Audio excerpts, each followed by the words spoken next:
मत भूलना।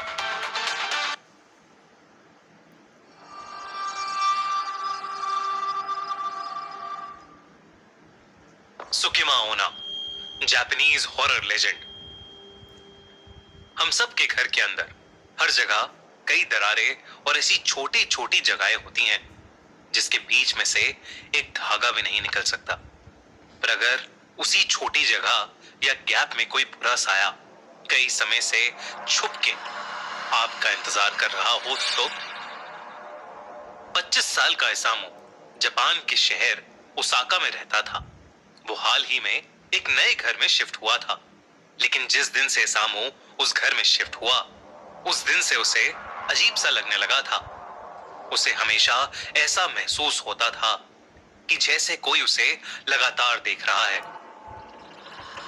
लेकिन उस घर में उसके सिवा और कोई भी नहीं होता था। उस घर में इसामू जहां भी बैठा होता था या जो भी कर रहा होता था उसे हर समय ऐसा ही लगता था जैसे कि कोई उसके साथ उसके कमरे में ही है। कभी रात में डिनर करते हुए उसे लगता था कि डाइनिंग रूम में पर्दे के पीछे से कोई उसे घूर रहा है। तो कभी जब वो बाथरूम में होता तो उसे लगता कि जैसे बाथरूम के दरवाजे के नीचे से कोई उसे घूर रहा है। कभी कभी तो जब वो रात के अंधेरे में सो रहा होता और उसकी आंखें अचानक खुलती तो भी उसे कुछ पलों के लिए ऐसा लगता कि अंधेरे में दो सफेद आंखें उसे घूर रही हैं। इसामू इन सब से परेशान होकर बस उस चीज को ढूंढना चाहता था जो उसे घूर रही थी। इसलिए इसामू ने घर के हर एक कोने में उस चीज की खोज करनी शुरू कर दी। वो घर के पर्दों के पीछे देखता तो उसे लगता कि कोई उसे दीवार की दरार में से घूर रहा है। वो उस दरार में देखता तो उसे ऐसा लगता कि वो चीज उसके बिस्तर के नीचे से उसे देख रही है। वो बिस्तर के नीचे देखता तो उसे लगता कि वो चीज उसके सोफे के नीचे से उसे देख रही है, पर उसे कहीं भी कुछ नहीं मिलता था। धीरे धीरे इसामू अपना मानसिक संतुलन खोने लगा। वो सब छोड़कर अपना सारा समय जो भी उसे घूर रहा था उसको ढूंढने में लगाने लगा। दिन रात वो बस यही करता रहता था। घर के जिस कोने में उसे वो चीज नहीं मिलती वो उस कोने पर टेप लगाकर उसे बंद करने लगा था। धीरे धीरे लगभग उसका सारा घर टेप हुई जगहों से भर गया था। इसामू इतना पागल हो गया था कि उसने अपने घर से बाहर जाना ही बंद कर दिया था। जब कई दिन बाद उसके ऑफिस के दोस्त उसके ऑफिस के ना आने की वजह उससे पूछने के लिए उसके घर पहुंचे तो उन्हें इसामू जमीन पर पड़ा हुआ मिला। वो किसी से डरा हुआ कांप रहा था और रो रहा था। उसके ऑफिस के दोस्तों ने उसकी इस हालत की वजह पूछी तो उसने बताया कि वो घर से बाहर इसलिए नहीं निकल रहा क्योंकि वो लड़की उसे कहीं जाने नहीं दे रही है। अगर वो कहीं भी बाहर जाता है तो उस लड़की को अकेला महसूस होता है और वो बुरा मान जाती है, और अगर एक बार वो लड़की बुरा मान गई तो वो इसामू की जान भी ले सकती है। उसके दोस्तों को ये बात सुनकर बेहद अजीब लगा और उन्होंने जब उससे पूछा कि कौन सी लड़की और वो किधर है तो उसने अपने कमरे की ड्रेसिंग टेबल की तरफ उंगली उठाई। ये सुनकर उसके दोस्त को और अजीब लगा क्योंकि वहां कोई नहीं था। इसामू ने कहा कि वो लड़की उस टेबल और दीवार के बीच में जो गैप है वहां है।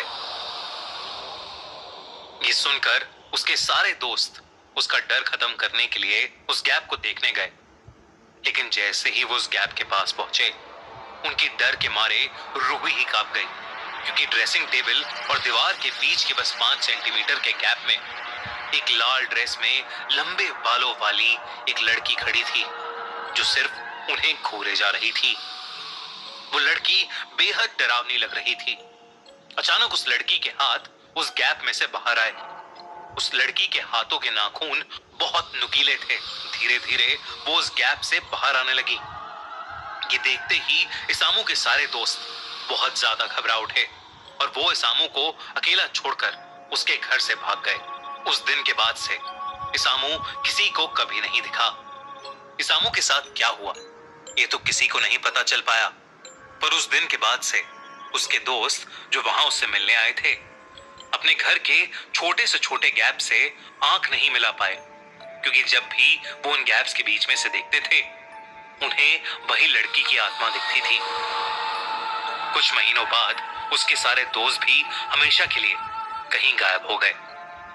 इसामू और उसके दोस्त क्यों और कहां गायब हुए ये आज तक किसी को नहीं मालूम, पर उनकी जान पहचान वालों को ये लगता है ये सब उसी लड़की की आत्मा की वजह से हुआ है। उस लड़की की आत्मा जिसको सब सुकिमा ओना बुलाते हैं। सुकिमा ओना जापान की एक ऐसी स्पिरिट है जिसे the girl in the gap के नाम से भी जाना जाता है। माना जाता है कि वो एक ऐसी लड़की की आत्मा है जो लोगों के घरों के गैप में रहती है, और अगर किसी का उससे एक बार भी सामना हो जाए तो सुकिमा ओना उसे अपने साथ एक ऐसे डायमेंशन, एक ऐसी दुनिया में ले जाती है जहां से कभी कोई वापस नहीं आ सकता, शायद मरे हुए लोगों की दुनिया में। उससे बचने का तरीका अभी तक किसी को नहीं पता, क्योंकि अगर उससे बचने के लिए कोई किसी का सहारा भी ले, ये उस इंसान के घर में उसके साथ चली जाती है और उसे भी मार देती है।